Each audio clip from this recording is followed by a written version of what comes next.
Colour পেয়ে গেছে। আমরা রেড, হেক্সা কোড, RGB ভ্যালু ইউজ করতে পারি ট্যাবস দিয়ে, সেটা আমি গত ক্লাসে বলছি। টেক্সট অ্যালাইন আমরা জানি। টেক্সট ডেকোরেশন নিয়ে একটু কথা বলবো আমরা, ঠিক আছে? আমরা চলে আমাদের কোডে, সেম কোডটাতে আমি একটা নিচ্ছি কি, একটা H1 নিচ্ছি, lorem 5, তারপর হচ্ছে এটা স্পেন, একটা A নিচ্ছি, এটা হ্যাশ দিচ্ছি, মানে একই অ্যাপতে লোড হোক, একই জায়গায় লোড হোক। আমি তো এখন পাথ বলি নাই, লোকেশন বলি নাই। রিড মোড, তারপর হচ্ছে আমাদের কি আছে, এটা স্পেন নিচ্ছি, তার পাশাপাশি চলে আসবে লরেম। এটা অন্য পেজে স্যার ওপেন হতে হলে স্যার কি ট্যাগটা ইউজ করতে হবে? কোনটা? এই যে এন্টারে মেথড। মেথড এটা হচ্ছে না, এটা হচ্ছে আপনার টার্গেট মেথড হচ্ছে যে ফর্মের জন্য, ঠিক আছে? এটা কি পোস্ট হবে না গেট হবে? Blank underscore. হ্যাঁ না, এটা হচ্ছে লোকেশন বলি। এটা আমি কি কাকে আমি লিঙ্ক করব, কি ওয়েবসাইট না হোম পেজ বা যে কোনো পেজ? ওকে, গত ক্লাস করেছিলাম বিশেষ করে আগে যখন আমরা পেজ নিয়েছিলাম, মেনু বানাইছি, ঠিক আছে? আচ্ছা, এটা একটা বিয়ের দিক, আমার পাশাপাশি চলে আসবে। আচ্ছা, আমাদের নর্মালি এর কিছু ডিজাইন থাকে, এর কিছু কি থাকে, ডিজাইন থাকে। এই যে আন্ডারে চলে আসছে, কালার চেঞ্জ হয়ে ডিফল্টভাবে থাকে। এখন আমাদের এই আন্ডারে তুলতে হবে, সেটা কি পসিবল? Yes possible. আচ্ছা, আমি ডাইরেক্ট করি এ, তুমি চাইলে ক্লাস ইউজ করে সব কাজ করতে পারো, ক্লাস ইউজ করে সব কাজ করতে পারো, ঠিক আছে? ওকে, আমি এখানে জাস্ট একে ডাইরেক্ট করি, যে একটাই আছে, বলতেছি কি আমি আন্ডারলাইন তুলে দিব। টেক্সট ডেকোরেশন নামে একটা কি আছে, প্রপার্টি আছে। টেক্সট ডেকোরেশন কি হবে, নান মানে থাকবে না, এটার নাই আছে কি, এটা নাই। আমি পাশাপাশি না, পাশাপাশি হবে না। ওকে, আমি যদি বলি বিশেষ করে এই স্পেন যেটা আছে, স্পেন ডাইরেক্ট করে বললাম টেক্সট ডেকোরেশন আন্ডারলাইন, ও তো আন্ডারলাইন নাই, দেখো আন্ডারলাইন, তাহলে ওর আন্ডারলাইন পেয়ে যাবে, প্রয়োজন হয়, দেখো পেয়ে গেছে। এটা আমরা আগে কি দিয়ে করতাম, ইউ ট্যাগ দিয়ে। তাহলে আমাদের ট্যাগের প্রতি ডিপেন্ডেন্সি কমে যাচ্ছে, কি কোনো নির্ভরতা কমে যাচ্ছে। তার মার্কআপটা আবার কি হবে, একটু সিকিউর হবে, একটু সুন্দর লাগবে, হিবিজিবি থাকবে না। আমি চাইলে এটাকে উপর নিতে পারি, সেটা কিন্তু আবার ওই ট্যাগের নাই। কি করবো, এটা ওভার লাইন যদি প্রয়োজন হয়, সরি এটা কাটতে হবে, ওভার লাইন। এই কিবোর্ডটার সমস্যা কি, পেয়ে গেছে। যদি কাটতে হয় কোন tag, del tag, tag use del, যদি মাঝখানে কেটে দিব। বা এটা হচ্ছে প্রপার নাম হচ্ছে কি, লাইন থ্রো, লাইন থ্রো। এখানে কিন্তু ওভারলাইন লেখা আছে কোথায়, ইয়েস কোডে মানে সাজেস্ট করে ওভারলাইন। আপনি ওই যে আবার টেক্সট ডেকোরেশন দিয়ে দেখেন, ওরা সাজেস্ট করে তখন ওভারলাইন। এটা সাজেস্ট নয়, এটা প্রেস, এটা তো ওখানে ওদের ক্যাশে জমা হয়ে গেছে, ওরা বলে গেছে অনেকে দেখায় কি কি ভ্যালু আছে সাজেস্ট করে না, ঠিক আছে? কি কি ভ্যালু আছে, তুমি কোনটা ইউজ করবা। ওকে, থ্রো, লাইন থ্রো, দেখো কেটে গেছে। এটা আমরা ডেলটিক দিয়ে করতাম। ওকে, এলো টেক্সট ডেকোরেশন, ক্লিয়ার? এরপর text transform, indent. Okay fine. আমাদের ছোট হাতে বড় হাতে একটা ব্যাপার আছে। আমি যেটা পি নিই, পি লরেম, এটা ওকে, এটা এক লাইন হয়ে গেছে, কারণ এটা র্যাপিং করা নাই। এডিটে যাও না, ভিউতে গিয়ে যে ওয়ার্ড র্যাপ, এই কাজটা আমরা করতে পারবো। এখানে দেখবো এটা একটু ছোট করি। ওকে, আচ্ছা, আমাদের এখানে যে পিটা আছে, হ্যাঁ, আমি যে পি এর সকল লেটার বড় হাতে হবে। টেক্সট ট্রান্সফর্ম নামে একটা কি আছে, অলরেডি আমাদের প্রপার্টি আছে, টেক্সট ট্রান্সফর্ম। এটা হচ্ছে কি আপার কেস, মানে বড় হাতের কি, আপার কেস, বড় হাতে, দেখ সব বড় হাতে হয়ে যাবে। এটা আসে নাই, ব্যাপার কি আমি সেভ করি নাই? হ্যাঁ, সেভ করি। এখানে এটা উঠে আসছে কেন, সেভ করলাম তো, হ্যাঁ এবার হয়েছে। দেখো সবগুলোই বড় হাতে। যদি সবগুলো ছোট হাতে করতে চাই, সেক্ষেত্রে ইউজ করতে হবে কি, এখানে লোয়ার কেস,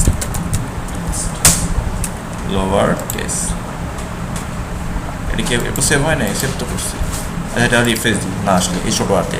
আমি যে প্রত্যেক শব্দে প্রথম অক্ষরটা বড় হাতের, প্রত্যেক শব্দে প্রথম অক্ষর কি হাতের, তার এটা কি বলা হয়, ক্যাপিটালাইজ। তাহলে লরেমের এল, ইপসেমের আই, ডলারের ডি। ওকে, তাহলে আমরা ইউজ করতে পারি ছোট হাতে বড় হাতে কেস যেগুলো আছে, আমরা ইউজ করতে পারি টেক্সট কি নিয়ে, ট্রান্সফর্ম নিয়ে। আচ্ছা, কোনো লেখাকে যদি আমি সরাতে চাই, এই পুরো লেখা সরাতে হলে মার্জিন লেফট দিলে সরে যাবে, মার্জিন লেফট দিলে কি হয়ে যাবে, সরে যাবে। দেখো আমি সেটা ইউজ করি মার্জিনের গত ক্লাসে কথা বলছি, মার্জিন লেফট 50 পিক্সেল সরে গেছে না, বাট আমি না শুধু লাইনটা সরবে যে প্রয়োজন আসলে হয় আর কি। তখন আমাদের আছে কি টেক্সট ইন্ডেন্ট নামে একটা অলরেডি আছে, টেক্সট ইন্ডেন্ট প্রপার্টি আছে, কত পিক্সেল সরাবো 10 পিক্সেল লেফট থেকে রাইট সরে যাবে, শুধু ওই লাইনটা প্রথম লাইনটা এই যে সরে গেছে। আমি যে আরো বাড়াই 50 পিক্সেল সরে গেছে, পুরো সরালে মার্জিন আর প্রথমবার সরালে কি হবে এটা টেক্সট ইন্ডেন্ট। Okay clear. এরপর হচ্ছে আমাদের আর কি আছে বিশেষ করে লাইন হাইট ডাইরেকশন নিয়ে আমরা পরে একটা প্রজেক্ট করবো, টেক্সট শ্যাডো আসবে সমস্যা, ঠিক আছে। এটা কোথায় আমাদের এই যে এখানে আছে, ধর আমি আর কিনতে হবে একটা এস পেন নিতে হবে, এস পেন যেমন জি সার্ভার। ওকে এটা একটা শ্যাডো দিব আমি, তবে দুইটা হয়ে যাবে, এই যে স্পেকটা এখানে আছে। তা আমাকে এখন ইউনিক করতে হলে ক্লাস এটা নাম বলে দিতে হবে, কারণ তার একটা আলাদা কাজ করবো, একই কাজ হলে তো দরকার নাই। সার্ভার নামে একটা ক্লাস নিচ্ছি, ওকে ডট সার্ভার, তাকে বললাম টেক্সট শ্যাডো। ওকে তার 4টা ভ্যালু, কিন্তু কয়টা ভ্যালু 4টা বলছি। যে ইমেজ অ্যাব্রিভিয়েশন বলে দিচ্ছি কি কি হবে, এজ অফসেট মানে হরিজন্টাল, ভার্টিক্যাল অফসেট, ব্লার হবে, এটা হচ্ছে ব্লার মানে কত ঝাপসা হবে, এটা হচ্ছে কালার, এটা হরিজন্টাল কাজ করবে। টেক্সট শ্যাডো দেখো আমি সবগুলো কেটেছি, 4টা ভ্যালু, কয়টা ভ্যালু 4টা। একটা হচ্ছে হরিজন্টালি কাজ করবে, লেফট টু রাইট ডিজাইন করবে, যেমন 5 পিক্সেল, এর পার্টিকেল টপ টু বটম কাজ করবে 5 পিক্সেল। একটু লাইভে দেখো আমি। এরপর এটা হচ্ছে ব্লার, কতটুকু ব্লার হবে 1 পিক্সেল, কারণ বেশি ব্লার বোঝাই যাবে না, তাহলে কোন কালারটা সে ব্লার করবে, শ্যাডো আসবে রেড। একটু একটু দেখো, রিফ্রেশ দিই, এই যে আসছে দেখো পেয়ে গেছে না, এছাড়া চলে আসছে। এটা খারাপ দেখা যাচ্ছে, এত বেশি তো আমরা করবো না। দেখো আমি লাইভে কেউ দেখাচ্ছি, লাইভে করতে হলে ইন্সপ্যাক্টিস করতে হবে, বুঝতে পারবা। এখানে 5টা দেখো 4টা ভ্যালু না, তাহলে প্রথম ভ্যালু কী হবে দেখো, এই প্রথম ভ্যালু দেখো left to right, say left থেকে রাইটে যাবে। আমি যদি বাইরে দেখে লেফট থেকে রাইটে চলে যাচ্ছে, তো আমি এখানে দিব 1 পিক্সেল, বেশি দিব না।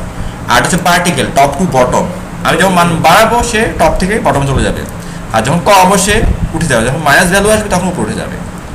ওকে এটা আমি 0-এ রাখবো।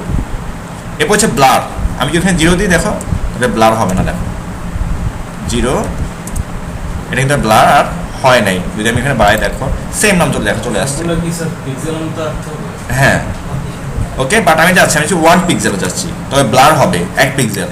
তুমি যে মান বাড়াও সেটা অত নাও দেখো, তুমি 10 পিক্সেল দাও এটা নাই, হ্যাঁ এত ব্লার তো হবে না। এই যে রেড দেখো শ্যাডো চলে আসছে না, খুবই চমৎকার না। এই দেখো আমি এখানে কি বলে দিই, এটা কত পিক্সেল হবে। আর হচ্ছে বক্স শ্যাডো, যখন আমরা একটা প্রজেক্ট করি তখন দেখাবো 1 পিক্সেল, পার্টিকেল আমার দরকার নাই। বুঝলাম না স্যার, এটা স্যার কাটা কেন স্যার, বুঝি না যে ওখানে এসেছেন স্যার সার্ভার কোনটা, বলছে এটা স্পেন, এই যে স্পেন তোমার বলেছি এটা সবগুলো পেয়ে যাবে। স্পেনটা সকল স্পেনে ধরে ফেলবে। এখানে ক্লাস স্যার আলাদা করে, আমি তো এখানে ক্লাস আলাদা করলাম, তাহলে একে বলি তাহলে একে আলাদা করে দিই, শুধু এই ডিজাইনটা শুধু একেই পাবে, এই স্পেন দ্বারা সবাইকে ধরবে, তাহলে এটা তো আমরা করতে পারবো না, তাহলে একে তাহলে ক্লাস বলে দাও। এই স্পেন দ্বারা সবগুলোকে পাবে, বুঝাচ্ছে, তাহলে ক্লাস বলে দাও, তাকে ইউনিক করে দাও।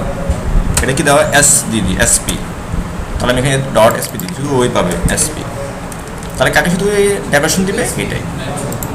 এখন শুধু কোনটা পাচ্ছে, যে এসপি কোথায়, এসপি তো আসে নাই, দেখি এখানে আমি সেভ করছি, এটা সেভ করি নাই, তারপর সেভ হচ্ছে না কেন, এ হলো এক প্যারা। এখন হয়েছে, এই যে এখন এটাই হচ্ছে ক্লিয়ার। এরপর হচ্ছে আমাদের দেখো আমাদের আর কি কি আছে, লাইন হাইট। আমি এই লাইন থেকে এই লাইন, এই 4টা লাইন মাঝে একটা ফাঁকা জায়গা রাখবো প্রত্যেক লাইনে, মানে এক লাইন থেকে এক লাইনটা ফাঁকা জায়গা, লাইন হাইট, লাইন হাইট, এটা লাইন হাইট কত পিক্সেল 10 পিক্সেল। দেখো তাহলে এক লাইন থেকে আমি একটু বাড়াই 50 পিক্সেল, দেখো তাহলে এক লাইন থেকে এক লাইন দেখো কত দূরত্ব হয়ে যাবে। দেখো একটু ওয়েট করি, লোডিং হয় না, আমি লোডিং দিয়ে দিই,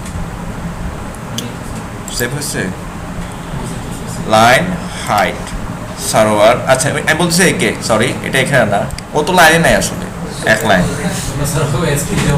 হ্যাঁ ওকে বলতে হবে আমাদের কথা, এই পিকে বলে দিই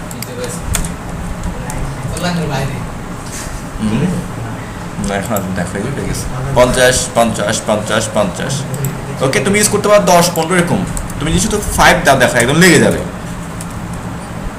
একদম লেগে গেছে ওকে 12 15 16 এরকম আমি 15 দেখো 15 দিই এই যে ঠিক আছে ঠিক আছে একদম লেগে গেছে নর্মাল থাকে 16 বা 17 এরকম থাকে আমি যদি কেটে দিই আমি যদি ফিরে দেখো এই যে গ্যাপ একটু গ্যাপ পাচ্ছে 16 ঠিক আছে 16 বা 17 এরকম হবে আমি চাই না গ্যাপটা কমাই দিব তাহলে আমি এটা দেখো আমি এখন বিশেষ করে সেভ দিয়ে দিই দেখো গ্যাপটা কমে গেছে অনেক কমে গেছে আমি আরও কমাবো ওদের ডিফল্টটা দরকার নেই 12 দাও একদম লেগে যাবে একদম লেগে গেছে ওকে তবে ডিফল্টটা ঠিক আছে ডিফল্টটাই চমৎকার ঠিক আছে এটাও একটু কাজ আছে আমাদের লাইন হাইট ওকে আচ্ছা আমি যাচ্ছি কি এক শব্দ থেকে এই শব্দটা কি গ্যাপ থাকা দরকার না এটা হচ্ছে কি ওয়ার্ড স্পেসিং দেখো ওয়ার্ড স্পেসিং আর একটা প্রপার্টি কত পিক্সেল 5 পিক্সেল দেখো আমি সেভ এখন দিই নাই দেখো 5 পিক্সেল কিন্তু পাই নাই কারণ সেভ দিই নাই আমি এই যে সেভ দিচ্ছি আর দেখো এখন এই যে 5 পিক্সেল হয়ে গেছে এখন আমি যদি পাই না আমি আরও বেশি দরকার তেমন ইউজ করি না বাট আসছে দেখো 50 পিক্সেল দেখো অনেক দূর হয়ে গেছে আমি যাকে বলছি ঠিক আছে বাট আমি ইউজ করবো না এটা আমি এটা কেটে দিই এই যে হয়ে গেল এবার হচ্ছে কি না এক লেটার থেকে আরেক লেটার একটা দ্রুত থাকবে ফাঁকা জায়গা এটা বলা হয় লেটার স্পেসিং শুধু এখানে কাজ করবে বাইরে কাজ করবে না কারণ আমি পিকে বলতেছি লেটার স্পেসিং ঠিক আছে নর্মাল না 10 পিক্সেল আমি সেভ দিব দেখা এবার 10 পেয়ে গেছে ঠিক আছে বাট বেশি দেখা যাচ্ছে এটা আমি ইউজ করবো না ওকে এটা হচ্ছে letter spacing clear word space আছে স্যার দেখাইছে না মাত্র ওয়ার্ড স্পেসিং আচ্ছা এবার দেখো এবার আমরা একটু আগে দেখলাম যে এই প্যারাগ্রাফটা এক লাইন হয়ে গেছে না ফার্স্টে ওই যে আমি ভিউতে গিয়ে তো এটা করলাম দেখো এটা কিন্তু এক লাইন দেখাবে তাই না আমি এর ডিজাইনটাও ইউজ করতে পারবো যে ওই যে ব্যক্তি আমার এখানে ভিজিট করবো ওয়েবসাইটে সে আসলে যে প্যারাগ্রাফ থাকবে কন্টেন্ট থাকবে সেটা এক লাইন থাকবে তাকে স্ক্রল করে পড়তে হবে তো সেটা করা যায় সেটা কীভাবে করবো সেক্ষেত্রে আমাদের কেউ এই যে পিকি বলতে হবে হোয়াইট স্পেস নামে একটা প্রপার্টি আছে হোয়াইট স্পেস কি র্যাপ নো র্যাপিং হবে না word spacing white space sorry WS দিলে আসবে এটা দেখিয়ে দিয়ে হোয়াইট স্পেসিং স্পেস এটা হচ্ছে নো র্যাপ দেখো এটা এক লাইন হয়ে যাবে দেখো এখন এক লাইন হয়ে গেছে এখন তোমার পড়তে হলে স্ক্রল করতে হবে কষ্ট করে পড়ো ঠিক আছে আচ্ছা আমি না এটা চাচ্ছি না আমি থাকুক তাহলে এটা জাস্ট ভ্যালুটা কেটে দাও আপাতত যদি আমরা কবিতা বানাই সেক্ষেত্রে আমরা কি ইউজ করতাম বলো তো পি ট্যাগ না কিন্তু আমাদের এই ডিপেন্ডেন্সি সেটাও কমা দিচ্ছে যে তুমি পি ইউজ করো স্পেস ইউজ করো যেটা মন ইউজ করো তোমার যে এক্সট্রা যদি কোনো স্পেসিং প্রয়োজন হয় সেক্ষেত্রে তুমি ইউজ করবা কি হোয়াট স্পেস প্রি এপি কে বলবো প্রি লেখো তাহলে প্রি ট্যাগে কাজটা সে করবে তো আমাকে আর প্রি ট্যাগে এখন কি নিতে হবে না দেখো যে হয়ে গেছে প্রি হ্যাঁ এই যে প্রি হয়ে গেছে দেখো তাহলে প্রবলেম কমে দেখো এটা একটু তাহলে বুঝতে পারো দেখো বড় করি হ্যাঁ এটা একটু কম হয় দাঁড়াও তাহলে তুমি সে বুঝতে পারো কবিতা দেখো রাইমস যেটা বলি এই যে হয়ে গেছে প্রি ট্যাগ ইউজ করা লাগবে না প্রি ট্যাগ ইউজ করা লাগবে না শুধু প্রি ভ্যালু ইউজ করলে হয়ে যাবে ক্লিয়ার